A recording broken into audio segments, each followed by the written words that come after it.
Hello friends. हम फिर से लेके आए एक नया टॉपिक जो कि बहुत ज़्यादा इम्पोर्टेंट टॉपिक है और बहुत सिंपल भी है। रिपोर्ट राइटिंग या अनुसंधान प्रतिवेदन। और इस पे एक क्वेश्चन ज़रूर आता है जितने भी थ्योरेटिकल एग्ज़ाम होते हैं और एमएड में स्पेशली बात की जाए तो इस पे एक क्वेश्चन ज़रूर आता है और ये बहुत सिंपल भी है। और देखते हैं इसे कैसे हम शॉर्ट में और इजी लैंग्वेज में इसे समझ सकते हैं। तो क्या होता है अनुसंधान प्रतिवेदन? जो भी हम वर्क करते हैं, जो भी हम रिसर्च करते हैं, उससे हमने क्या तथ्य प्राप्त किए, उस आधार पर लिखा गया लेख ही प्रतिवेदन कहलाता है। डेफिनेशन देख लेते हैं इसकी कि एक प्रतिवेदन विचारित एवं एकत्रित तथ्यों का एक लिखित विवरण है जो उन लोगों को स्पष्ट एवं विश्वसनीयता सूचना प्रदान करता है जो प्रतिवेदन के विषय वस्तु से पूर्ण रूप से परिचित नहीं है। जिन्हें नहीं पता है उनके लिए एक रिपोर्ट राइटिंग कैसे लिखी जाती है ये बताता है। प्रतिवेदन का उद्देश्य क्या है?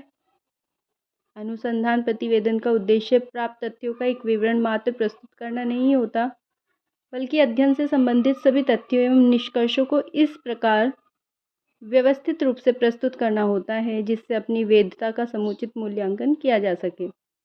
इससे हमें पता चलता है कि जो हमने रिसर्च की है, उसके जो डाटा हमने कलेक्ट किए हैं, सिर्फ वो प्रस्तुत करना ही नहीं, बल्कि अध्ययन से संबंधित सभी तथ्यों को निष्कर्ष निकालने से होता है, उसे अपने वर्डों में लिखने से होता है।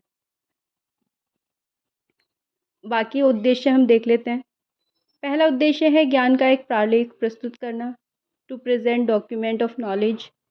इसमें क्या होता है कि प्रत्येक अनुसंधान कार्य का निष्कर्ष निश्चित ही किसी न किसी प्रकार के ज्ञान का एक स्रोत होता है। ये तो सभी मानते हैं कि जब भी हम कोई रिसर्च वर्क करते हैं तो उसका कोई निष्कर्ष निकलता है, उसका कोई कोई ना कोई ज्ञान का एक स्रोत होता है। यदि अध्ययन से प्राप्त ज्ञान को अनुसंधानकर्ता केवल अपने ही मस्तिष्क में रख लेगा तो ज्ञान की वास्तविक उपयोगिता का स्वयं ही नष्ट हो जाएगी और अन्य पक्षों को भी कोई लाभ नहीं होगा। इससे क्या फ़ायदा होगा कि हमने जो रिसर्च की हम अपने तक ही रखेंगे, जब तक हम उसे रिटेन नहीं करेंगे लोगों तक वो नहीं पहुंच पाएगा। इसलिए रिपोर्ट राइटिंग को किया जाता है।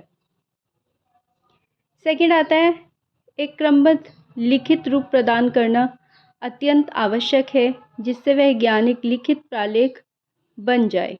तो आपको ये पता चला कि इसको अगर हम एज एक उद्देश्य देखते हैं तो ज्ञान का एक प्रालेख प्रस्तुत करना बहुत ज़्यादा इम्पोर्टेंट है इसमें।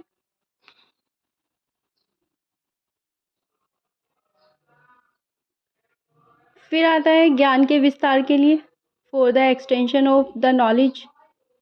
जब अनुसंधानकर्ता अपने अनुसंधान कार्य तथा उसके निष्कर्षों को लिखित रूप में प्रस्तुत करता है तो वह स्वयं ही अन्य ऐसी अनेक समस्याओं, नए प्रश्नों और विषयों की ओर संकेत भी करता है कि नए अनुसंधान का विषय बन सकती हैं।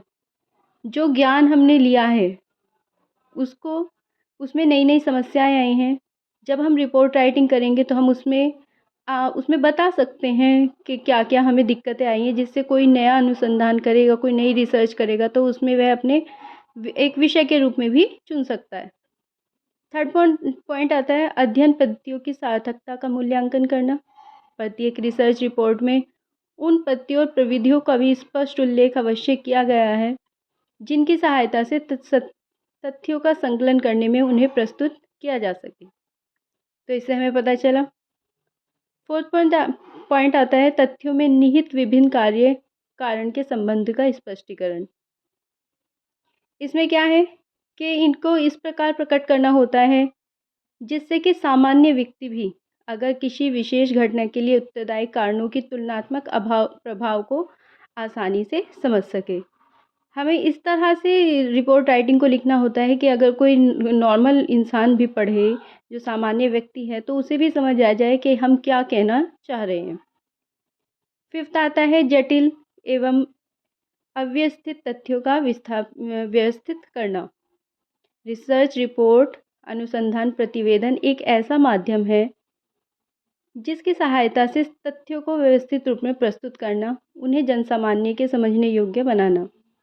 जो हमने रिसर्च की है वो ज्ञान अभी हमारे पास तक ही था। अगर हम उन तथ्यों को एक जगह नहीं हम कहीं बताएंगे, रिपोर्ट राइटिंग नहीं करेंगे तो वो लोगों तक पहुंच ही नहीं पाएगी, ये तो सबको पता है, वो हमारे तक ही सीमित रह जाएगी। तो उनको एक व्यवस्थित रूप देना भी बहुत ज़्यादा ज़रूरी हो जाता है, इसलिए भी हम रिपोर्ट राइटिंग करते हैं। लास्ट आता है निष्कर्षों की वैधता की जांच करना। इसमें क्या होता है, जब तक अनुसंधान प्रतिवेदन तैयार नहीं किया जाएगा, तब तक इस बात की जांच नहीं की जा सकती कि वह अध्ययन प्रयोग सिद्ध है या नहीं। जांच करने के बाद ही बताया जा सकता है कि अनुसंधान शुद्ध है, यथार्थ है। सामग्री जो आधार निष्कर्ष निकाले गए हैं वह केवल अनुमान ही अध्ययन के आधार नहीं है। इससे हमें ये पता चलता है